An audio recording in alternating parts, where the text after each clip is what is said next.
Olá, meus amigos e irmãos em Cristo Jesus, com muita alegria que vos cumprimento nessa manhã, com a gloriosa paz de nosso Senhor e Salvador Jesus Cristo.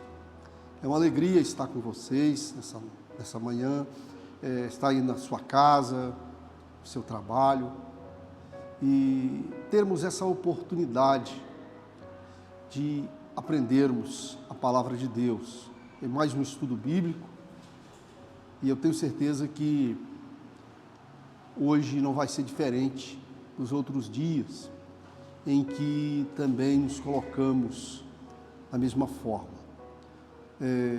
Sou o pastor Jorge, estamos falando aqui do Templo da Assembleia de Deus, sede em Baixo Guandu, e aproveitando nosso diálogo, gostaríamos de te pedir que você se inscrevesse. Você que ainda não é inscrito no nosso canal, você se inscreva no canal Assembleia de Deus no YouTube, e assim isso possibilitará você estar recebendo as notificações dos nossos próximos eventos.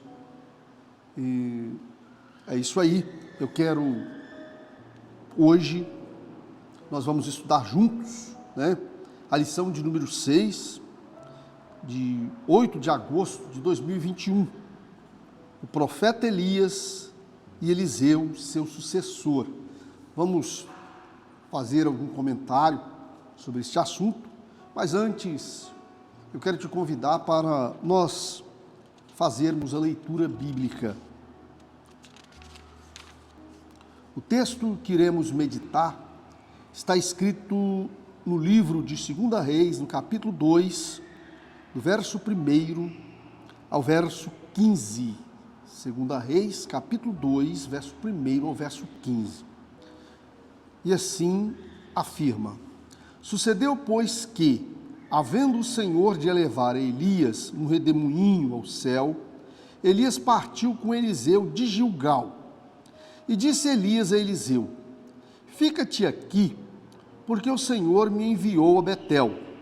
Porém, Eliseu disse: Viva o Senhor e vive a tua alma, que te não deixarei. E assim foram a Betel.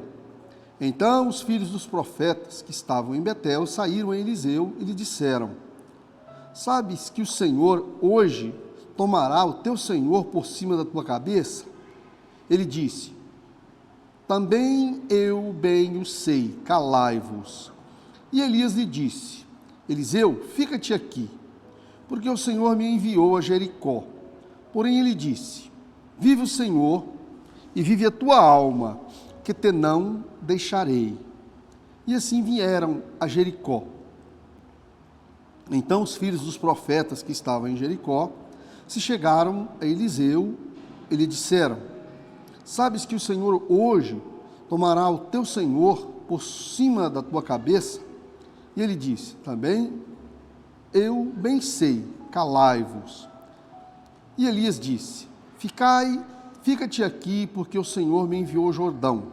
Mas ele disse: Vive o Senhor e vive a tua alma, que te não deixarei. E assim ambos foram juntos. E foram 50 homens dos filhos dos profetas. De longe pararam de fronte, e ambos pararam junto ao Jordão. Então Elias tomou a sua capa e a dobrou, e feriu as águas, as quais se dividiram por duas bandas, e passaram ambos em seco.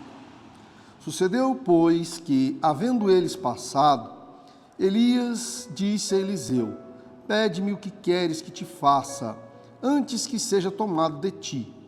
E disse Eliseu: Peço-te que haja porção dobrada do teu espírito sobre mim. E disse: Coisa dura pediste. Se me vires quando eu for tomado de ti, assim se te fará. Porém, se não, não se fará. E sucedeu que, indo eles, andando e falando, eis que um carro de fogo, com cavalos de fogo, os separou um do outro. Elias subiu ao céu no redemoinho. O que vendo Eliseu, clamou: meu pai, carros de Israel e seus cavaleiros. E nunca mais o viu. E tomando das suas vestes, as rasgou em duas partes. Também levantou a capa de Elias que lhe caíra, e voltou-se e parou à borda do Jordão. E tomou a capa de Elias que ele caíra, e feriu as águas e disse: onde está o Senhor, Deus de Elias? Então feriu as águas, e se dividiu elas para uma e outra banda, e Eliseu passou. Vendo-o, pois, os filhos dos profetas que estavam de fronte a Jericó disseram: o espírito de Elias repousa sobre Eliseu. E vieram-lhe ao encontro e se prostraram diante dele em terra. Uma verdade prática, dizemos que a história de Elias e Eliseu nos inspira a andarmos com pessoas que desfrutam da intimidade com Deus e que, por isso, vale a pena serem seguidas e imitadas. Louvado seja Deus. Eu quero te convidar nesse instante para que possamos fazer uma oração. Senhor nosso Deus, queremos te agradecer por esta manhã maravilhosa, pela palavra que acabamos de ler. Eu quero te dar graça pela vida de todas as pessoas que estão nos acompanhando através dessa transmissão. Que as bênçãos da tua palavra possam impactar essas pessoas, perto e distante. Assim oramos e te agradecemos, em nome de Jesus. Amém. Veja bem, esse texto que nós acabamos de ler, ele traz um enriquecimento muito grande à nossa vida espiritual, na medida em que conhecer a palavra de Deus, conhecer Deus, sem dúvida alguma, algo inexpressível para a vida daquele que pratica a fé, né? Na introdução diz o seguinte: o ministério de Elias estava terminando quando Deus o ordenou que ungisse seu sucessor. O escolhido foi Eliseu. Eliseu era muito próximo e leal a Elias. Antes de ser levado aos céus pelo Senhor, Elias perguntou a Eliseu sobre o que ele gostaria de receber de sua parte. E Eliseu, mais que depressa, pediu porção dobrada do espírito de Elias sobre ele. E assim foi. O fim do ministério de Elias e o início do de Eliseu são assuntos que nós vamos meditar nesta hora. Pois bem, primeiro importa-nos ressaltar algo que nós precisamos, não podemos perder de vista, não podemos esquecer, não podemos descuidar. A nossa vida na Terra, a nossa vida no presente século, ela tem um início com a concepção e um fim, uma morte. E dentro desse lapso temporal, é necessário destacar que é nesse período que nós devemos aproveitar da melhor maneira possível a nossa passagem pela terra dos viventes. Aproveitar em que sentido? De que eu estou falando? Eu estou falando de nós lembrarmos de que existe um Deus, de nós lembrarmos de cuidar da nossa vida espiritual, sendo que nesse tempo se prepara para o tempo do porvir. É muito simples a lição que nós vemos na palavra de Deus, no exemplo de Elias, que nesse período da nossa vida, que nós temos que de alguma forma glorificar a Deus através dos nossos atos, através das nossas ações. As Escrituras, inclusive, diz que lembra-te do teu Criador no dia da tua mocidade, antes que não venham os maus dias, os quais nele venha dizer, não tenho contentamento. Outrora diz que na sepultura ninguém louvará a Deus, no pó. Então quer dizer que nós devemos de exercitar a nossa fé, fazer o exercício do amor que temos a Deus durante o tempo da nossa vida, correto? Durante o tempo da nossa vida. A lição que nós tiramos da vida de Elias. Elias, um homem de Deus, uma pessoa de uma experiência singular, né? Tinha uma comunhão com o Altíssimo exemplar.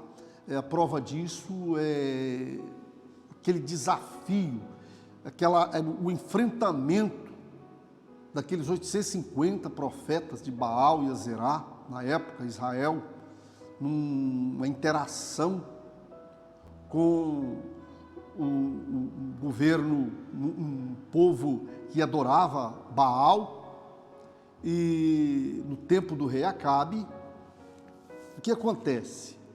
Israel se prostituiu, sendo a prostituição a idolatria, e Elias desafia aqueles profetas do Monte Carmelo, incentivando-os através da criação de um altar, e o desafio consistia num clamor, e aquele Deus que verdadeiramente fosse Deus, responderia com fogo.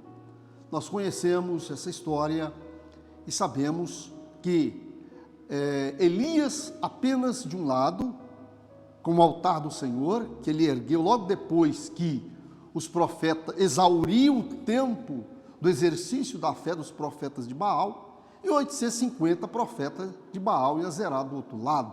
Então aqui nós vemos um grande desafio à fé deste homem de Deus. Podemos destacar Elias como alguém que vamos dizer assim, advertiu, repreendeu, orientou reis. Vamos ver nesse homem alguém que teve uma experiência de ser alimentado miraculosamente por Deus. Um homem que orou e parou o céu por 3 anos e meio sobre Israel, durante o reinado de Acabe. Pedia fogo do céu consumiu tropas, ele enfrentou tropas armadas, homens, soldados armados, preparados para a batalha, e Elias, pela fé, enfrenta aqueles homens irresolutamente, e aqueles que confiavam na espada, aqueles que confiavam na força do braço, faleceram, apagaram diante do poder de Deus. Creio que como um raio de fogo. A Bíblia diz que ele orou e desceu fogo do céu e os consumiu. Foi um raio de fogo, porque Deus é fogo, desceu e consumiu aqueles soldados. Em toda esses exemplos que eu estou contando, que eu estou narrando para você, o que levamos, o que concluímos, qual a ilação que tiramos disso aqui? É a seguinte, que este homem,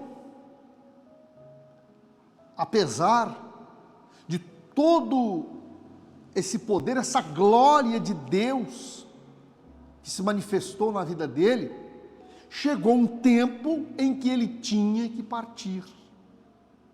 Notem bem que nós entramos no mundo e tem um prazo para nós sairmos do mundo. E é óbvio que isso é uma consequência do pecado, porque Deus falou para Adão após a transgressão: és pó, para o pó voltarás. Elias, evidentemente, é uma exceção, né? É uma das exceções, vamos dizer assim, dentro da Sagrada Escritura, que nesse termo final da vida, ele não enfrentou a morte, ele foi trasladado por um carro de fogo e elevado aos céus, sem experimentar a morte. Entretanto, o mérito dessa narrativa é que nós devemos lembrar de fazermos a obra de Deus enquanto é tempo e enquanto estamos nessa vida, porque um dia nós vamos ir embora. Eu costumo dizer o seguinte, que a vida é como um sonho. Porém, é nesse sonho que você se prepara para a verdadeira vida que vai surgir quando o sonho acabar, não é mesmo? Se a vida é um sonho, mas é nesse sonho que você se prepara. Para quê? Para a verdadeira vida, que se inicia assim que o sonho acaba. Digo um sonho, porque nesse sonho que nós chamamos de vida, que você tem que servir a Deus, você tem que praticar boas obras, você tem que perdoar, você tem que amar, você tem que estender as mãos, você tem que desprezar o orgulho, se dispor da soberba e de tudo aquilo que não presta, aquilo que te faz mal. Por quê? Porque vai chegar uma hora que você vai ter que prestar conta. Quer dizer, assim como este homem de Deus, com tantas obras boas, poderíamos dizer, seria bom se Elias estivesse aqui até hoje, mas acredito que se Elias estivesse aqui até hoje, ele ia ter muito trabalho. Na época ele teve trabalho com Acabe, imagina, com esses reis, presidentes, políticos, enfim, do mundo inteiro, Elias ia ter muito trabalho. Mas nós sabemos que Deus disse a vida do homem é 120 anos. Então veja bem, assim considerando Elias, com esses feitos, eu diria o seguinte, Elias é considerado um dos maiores profetas. Elias se destaca tanto como profeta, que ele surge nas Escrituras como um representante dessa classe profética. Elias representa os profetas lá no Monte da Transfiguração, considerando esse homem que Deus usou dessa maneira, de uma forma extraordinária, né? Aquele que pedia, desce fogo do céu, e descia fogo do céu. Aquele que disse, nem chuva, nem orvalho haverá sobre Israel, senão segundo a minha palavra. E efetivamente aconteceu. Então notem bem, quer dizer, Elias é um exemplo dos maiores profetas do Velho Testamento. Mas é interessante que, apesar dos grandes feitos de Elias, da forma como a graça de Deus, o poder de Deus se abundou na vida deste homem, você não vai ver nenhum livro na Bíblia, não existe nenhum manuscrito, nenhuma informação de alguma escritura que foi atribuída a Elias. Não existe também uma profecia, Elias não vaticinou nada para o futuro, para deixar claro que a grandeza de um profeta está na sua alma, no seu caráter, está no seu interior. O homem de Deus, aquilo que deve brilhar nele, o que deve brilhar nele é a luz de Deus presente em sua vida. Existe uma palavra no Novo Testamento que diz que a palavra de Deus, ela é como uma espada de dois gumes, que penetra a divisão da alma e do espírito. Olha só, ela penetra a divisão da alma e do espírito. Penetra o indivisível, ela vai no indivisível. E apta para discernir os pensamentos e intenções do coração. E é óbvio que, quando as Escrituras se referem à palavra, está se referindo ao próprio Deus, porque Cristo é a palavra. Ele é a palavra.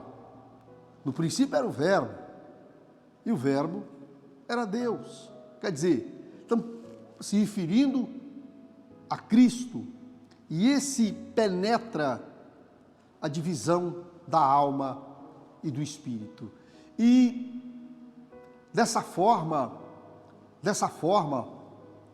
nós vemos que ele estando presente no interior, na vida de alguém, a palavra de Deus estando presente na vida de alguém, com certeza ela vai brilhar. Ela vai externar nas ações, nas palavras, no modo de viver, no modo de agir, no convívio do dia a dia, da forma como foi com Elias. Elias, quando foi noticiado pelo Senhor, ele estava onde? Ele estava em Gilgal. Gilgal é um lugar onde Israel se acampou pela primeira vez, já na terra prometida. Após vagar por 40 anos no deserto, Josué atravessa com o povo o Rio Jordão e arma um acampamento em Gilgal, de onde ele partiu para conquistar tudo aquilo que Deus havia prometido a Abraão, correto? E lá em Gilgal, esse lugar onde foi o primeiro acampamento de Israel, nós podemos julgar que esse é um lugar de destaque na Sagrada Escritura. Como sendo um lugar de primeiro acampamento de Israel, aconteceu outros eventos ali que não podem ser esquecidos. Por exemplo, aconteceu ali a primeira Páscoa. Foi celebrada a primeira Páscoa já na Terra Santa em Gilgal. Ali foi circuncidado os israelitas. É importante ressaltar esse ato da circuncisão, né, dos israelitas naquele local, porque a circuncisão, o que ela é? O que ela representa? Qual é a lição que ela traz? Exatamente da santificação, que é nada mais do que separar algo que foi separado, algo que é diferente. Aquilo que é separado para Deus, aquilo que é consagrado a Deus, ele é diferente, ele tem que ser diferente de alguma forma. Então Gilgal traz essas lições para nós. Primeiro acampamento de Israel, a Páscoa celebrada já na Terra Santa,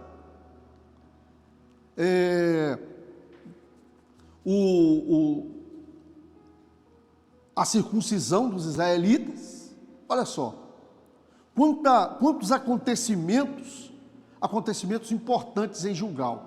E quando nós olhamos, de acordo com o que nós podemos ver, construindo aqui uma análise do que nós acabamos de ler no texto bíblico, Elias estava em Gilgal, quando Deus lhe noticia o fim do seu ministério, que ele haveria de ser recolhido. Então, é verdade que eu fico olhando assim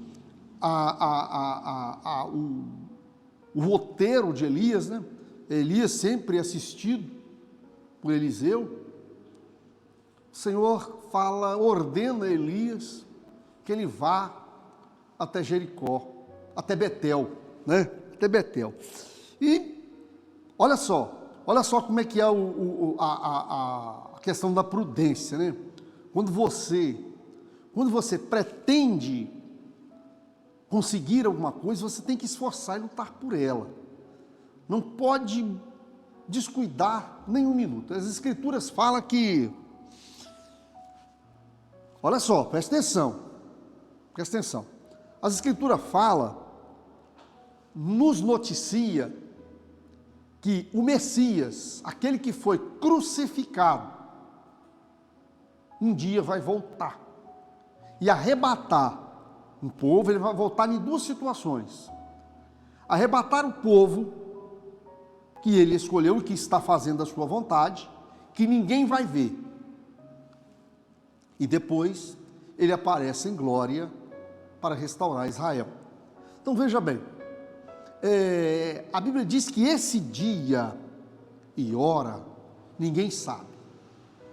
Esse momento ninguém sabe. Há uma comparação, é uma lição que se tira do próprio do costume, a cultura do casamento israelita. O casamento israelita acontece o seguinte, o noivo, o dia que ele vai buscar a noiva, nem ele mesmo sabe. O dia que ele vai buscar a noiva para o altar, nem ele mesmo sabe. Somente o pai é que sabe o dia e a hora que ele vai determinar o seu filho para ir buscar a noiva. Então, dentro dessa cultura, a Bíblia diz que nem o próprio Messias, ele disse que nem ele sabia. O filho não sabia o dia que Deus há de determinar para recolher esse povo que está fazendo a sua vontade na terra dos viventes. Então, qual é a lógica desse negócio? Nós devemos estar atentos. Afinal de contas, pode ser hoje, pode ser agora, pode ser amanhã, pode ser daqui a 10 anos, 100 anos, e 1000 anos para o Senhor é como um dia.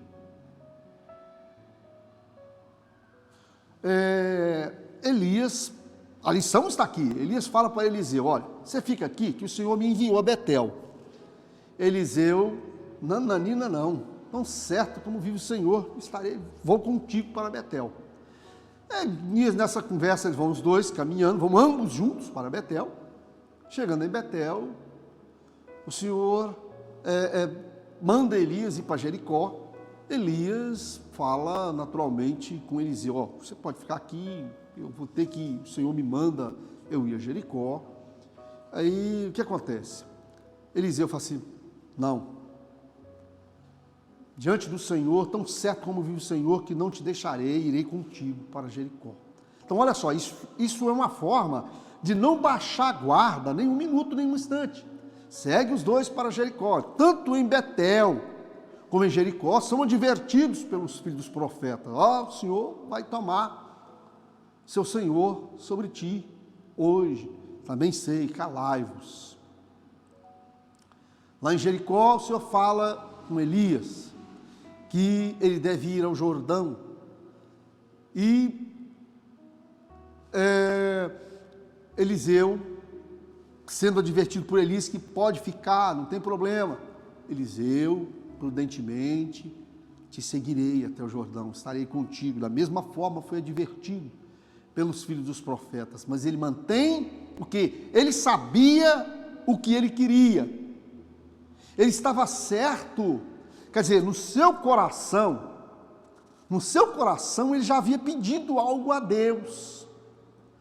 Havia um pedido no seu coração a Deus. Aquele Eliseu, que havia, durante o ministério de Elias, acompanhado Elias em todos os momentos de Elias, né?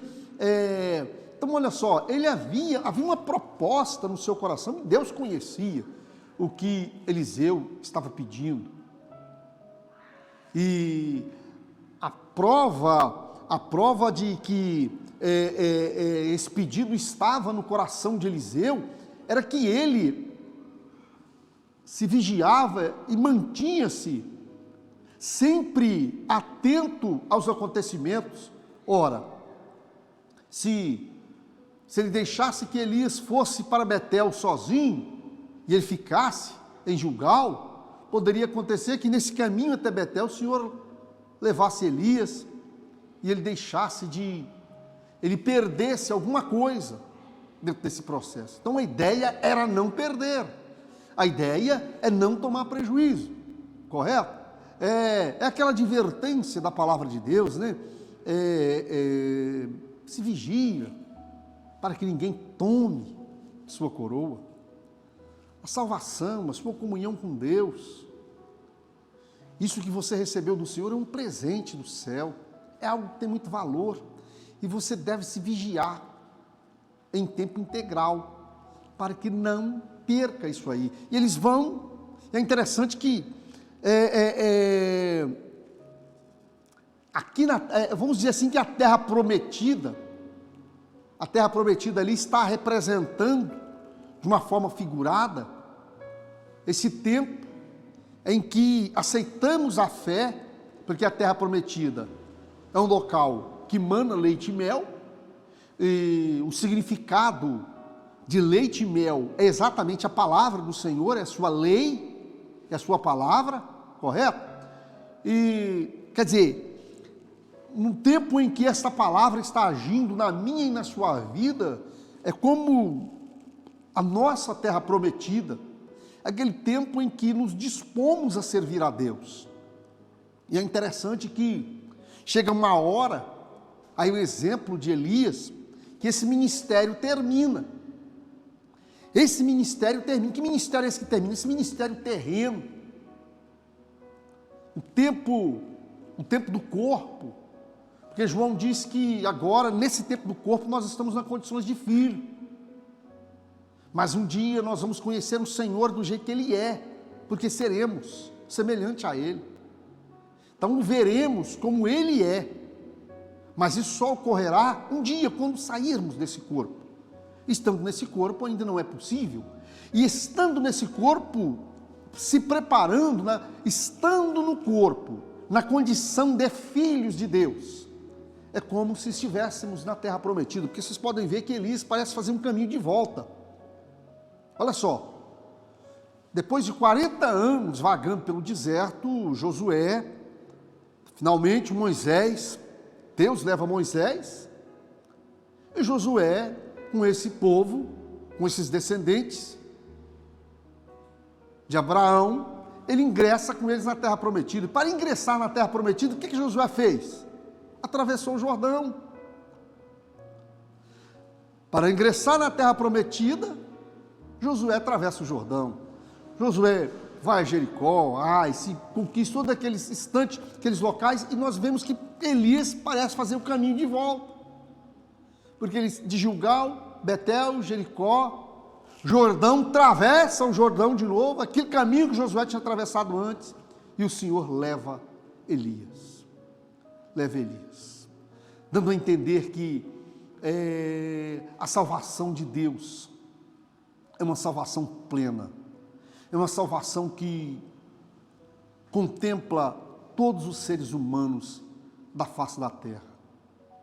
Essa salvação é para o preto, para o branco, para o amarelo, para o novo, para o velho, a criança, o rico, o pobre, entendeu? Independente da raça, né? da etnia, vamos dizer assim, independente da etnia, a salvação é para todos. E lá, além do Jordão, quando eles estão na iminência de Elias ser levado aos céus, Elias pergunta, pede para Eliseu, lhe dá a oportunidade de que Eliseu lhe fizesse um pedido para que fosse lhe concedido.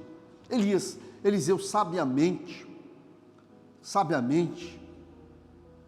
olha só, da mesma forma que Salomão sabiamente, Deus aparece no sonho para ele, pede-me o que queres para que eu te dê. Salomão, me dê sabedoria, Senhor, para conduzir o seu povo Israel. Eliseu também tem essa oportunidade. Isso é uma oportunidade excepcional, né? Porque Elias estava ali, Deus estava na vida dele. E quando Elias fala com Eliseu, lhe dá essa oportunidade de pedir o que ele quisesse pedir, era Deus, através de Elias, dando essa oportunidade. E Eliseu, mais do que depressa, era aquilo que ele já estava pedindo, aliás, ele só materializou um pensamento. Diz o filósofo que pensamentos viram palavras, palavras viram atos, e atos viram hábitos, e hábitos costumam decidir o destino, correto? Então, olha só, um pensamento que estava no coração de Eliseu, ele externa em palavras, e naturalmente, ele, ao receber aquela oportunidade, ele fala com Elias, que queria o quê? Porção dobrada do espírito de Elias. Porção dobrada do espírito que estava sobre Elias. É possível que muitas pessoas pensem que essa porção dobrada significava o seguinte: se Elias venceu 850 profetas de Baal e Azerá, seria o caso de Eliseu enfrentar 1.700 profetas. Se Elias fechou Israel, o tempo em Israel, com 3 anos e meio, seria caso de Eliseu fechar o tempo em Israel com 7 anos. Se Elias pediu descesse fogo do céu e consumisse, por 2 vezes, 50 soldados, mais 50 soldados, totalizando 100 soldados com seus capitães, e desceu o fogo do céu, seria o caso de Eliseu ter poder para consumir 200 soldados e 2 centuriões. Essa é a lógica de pensar que Eliseu estava desejando o dobro de tudo aquilo que estava na vida de Elias. Mas na verdade o que acontece? Isso aí, analisando a porção dobrada, tem a ver com aquilo que está estabelecido na lei da primogenitura. Os descendentes, homens, o primogênito tinha porção dobrada em relação aos outros. É a mesma coisa de imaginar que uma herança no valor, se fosse hoje no valor de 100 milhões de reais, com 3 herdeiros, o primogênito ficaria com 50 milhões e os outros 2 ficariam com 25 cada um. Observe que esse primogênito ficaria com uma porção dobrada em relação aos outros herdeiros concorrentes. O que Eliseu estava pedindo a Elias era que ele ficasse como herdeiro de Elias. Ele estava querendo simplesmente herdar o ministério de Elias, herdar aquela oportunidade de estar diante do Senhor como Elias esteve todo aquele tempo, correto? E obviamente, quando Eliseu faz esse pedido a Elias medita, eu creio que ele deve ter levado a mão na cabeça. Meu Deus! Eu creio que quando ele levou a mão na cabeça, né, ele pensou, refletiu, o que Eliseu pediu, ele não deve ter lembrado, evidentemente, do dia que ele enfrentou Acabe, né, desafiou Acabe, e das vezes que ele desafiou o rei de Israel, e orou para que Deus cerrasse os céus. Elias não deve ter se lembrado, né? Não estava meditando, evidentemente, no dia em que ele enfrenta os profetas de Baal. Mas certamente Elias lembrou das aflições que ele passou, dos momentos difíceis, como por exemplo, ele deve ter se lembrado lá do pé de zimbro em que ele deitou num desespero tão grande em seu ânimo, desejou a morte e pediu a Deus a morte, por sinal. Ele deve ter lembrado de todas essas dificuldades, porque quanto mais lhe é dado, mais lhe é requerido, correto? Se alguém, por exemplo, tem as bênçãos de Deus estão sobre a vida de alguém, é natural que essa pessoa, esse alguém, padeça alguma perseguição por causa das bênçãos de Deus que está sobre a vida dele. Então Elias fala para Eliseu, dura coisa me pediste, mas se me vê, no momento em que eu de ti for tomado, certamente terá o que você pediu. Se ele já era prudente até ali, imagina daqui para frente, mais prudente ele ainda ficou com relação àqueles cuidados, até o momento, porque o texto bíblico diz que eles seguiram ambos juntos. A ideia de juntos é uma ideia de comunhão, é uma ideia de unidade de desígnios, é uma ideia de estar voltado para a mesma causa, está lutando por uma causa comum, correto? O que Elias defendia era a defesa de Eliseu, a mesma coisa. São pensamentos que convolam no mesmo sentido. Não vão em forma alguma discordar, ambos seguiram juntos. E nessa comunhão, certamente, de repente, em um dado momento, vem uma carruagem de fogo e toma Elias de Eliseu. Eliseu trava com Elias, Elias é levado e a capa fica nas mãos de Eliseu. Então veja bem, que coisa maravilhosa, né? E ficamos imaginando, né? Esse texto da palavra, esse texto que descreve esta passagem maravilhosa, que relata, né, esse momento especial. Quer dizer que Elias vai, né, naquela comunhão entre os dois, naquele momento, lá no caminho, além do Jordão, quer dizer, vem o que sobra para Eliseu, a capa de Elias. E essa capa, vamos nos lembrar de alguns pontos, aspectos da palavra de Deus, quando Paulo, por exemplo, ele diz o seguinte, ó, revestivos, revestimento.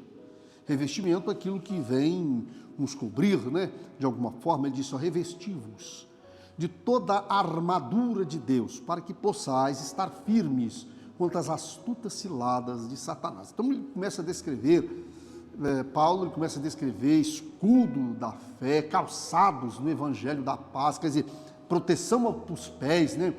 Escudo para proteger o seu peito, né? Sua frente, né?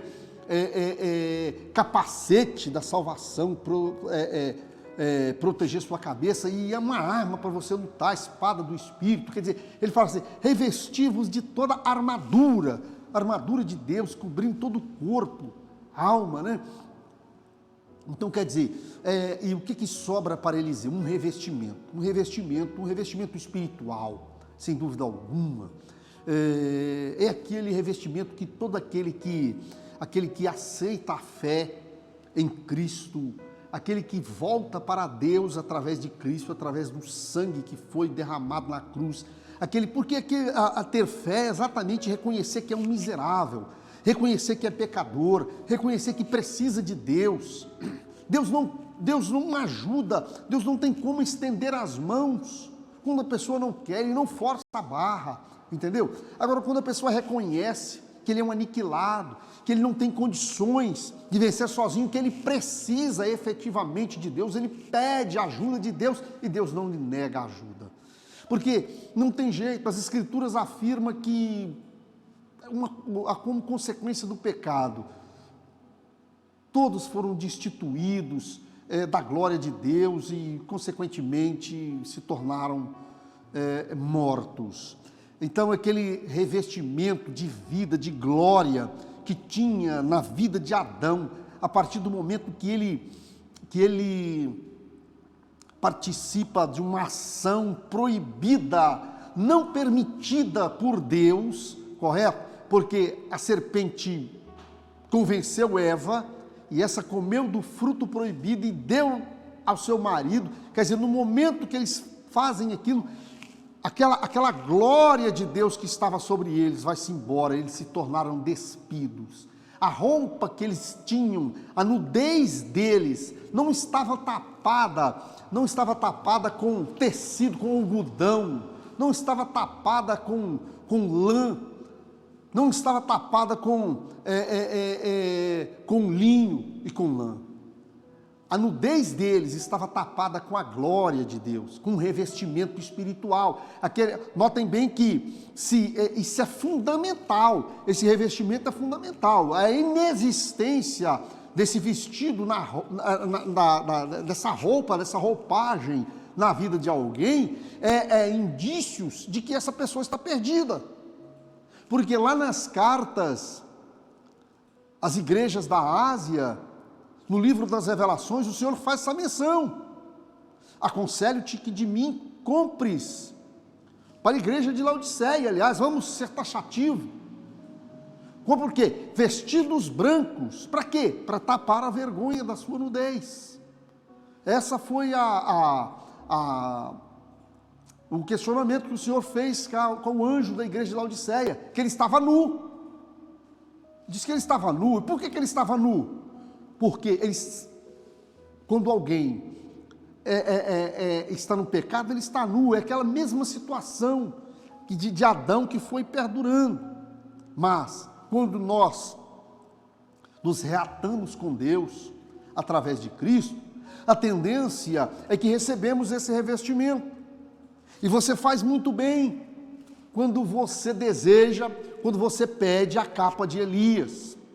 Nós precisamos dessa capa, nós precisamos desse revestimento espiritual, sem o qual nós não temos condições de vencer.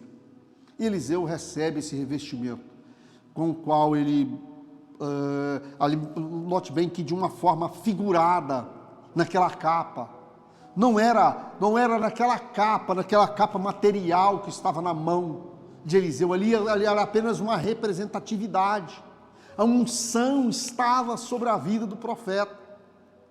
Naquele momento, algo que já estava encerrado no seu coração, que ele vinha pedindo a Deus, e que acontece quando acontece naquele momento em que Elias é arrebatado, que a capa de Elias fica na sua mão, o revestimento do céu vem sobre a vida do profeta. E a prova disso foi o quê? Retornando de novo para a terra prometida, né? Retornando de novo para a terra prometida, o que acontece? Ele fere o Jordão, toca no Jordão e as águas se abrem. Quem foi testemunho? Os filhos dos profetas, que viram da forma como Elias abriu o Jordão, e ambos passaram. No retorno, Eliseu fere as águas do Jordão, e essa se abre, e ele se passa em pé seco, passa por eles, e eles veem realmente o espírito de Elias está sobre a vida de Eliseu. O ministério de Elias agora tem continuidade através da vida de Eliseu. Então, aquilo que Deus vinha fazendo através de Elias, ele agora vai fazer através de Eliseu. E assim Eliseu tornou-se um verdadeiro herdeiro de Elias. Olha só que coisa maravilhosa, né? O que ele herdou de Elias não foi ouro, não foi prata. O que ele herdou de Elias é algo que é superior, o ouro e a prata. É superior a qualquer coisa de valor que você possa imaginar. É algo inestimável aquilo que Eliseu herdou de Elias. E segue os dois, Eliseu volta para seguir o seu ministério. Nesse texto, dentro da leitura que nós vemos nessa manhã, nós vamos ver a atenção, né, de Eliseu, a forma como ele observou, a forma como ele se postou para que as bênçãos de Deus se confirmassem na sua vida, correto? É interessante que venhamos destacar que esse cuidado, esse zelo, estar atento às coisas do Senhor é fundamental para que a vontade de Deus se cumpra em nossas vidas, correto? Vejam bem o que diz o texto. Veja bem o que diz o texto. A comunhão de Elias e Eliseu, a capa de Elias, quer dizer, a comunhão quer dizer, aquilo que nós falamos, de pensamentos, comunhão de ideias, de ações, de atos, e dessa comunhão, a prova de que o mesmo Espírito que estava na vida de Elias estava conduzindo Eliseu, veio se concretizar, para que as bênçãos de Deus se materializassem na vida desses homens de Deus. Na conclusão dessa lição, nós vamos ver o seguinte: o que identifica um profeta de Deus atualmente não é o uso de uma capa, mas o modo de viver, suas virtudes e comportamentos. O exemplo de Eliseu devemos nos espelhar em homens e mulheres de Deus que sejam genuínos imitadores de Cristo.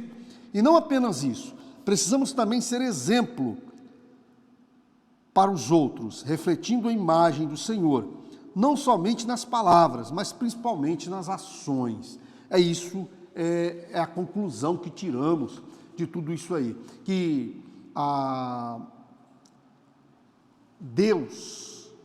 conclusão que nós tiramos é que Deus deve aparecer, surgir em nossos atos, em nossas ações, no nosso dia a dia. É aquele exemplo, né?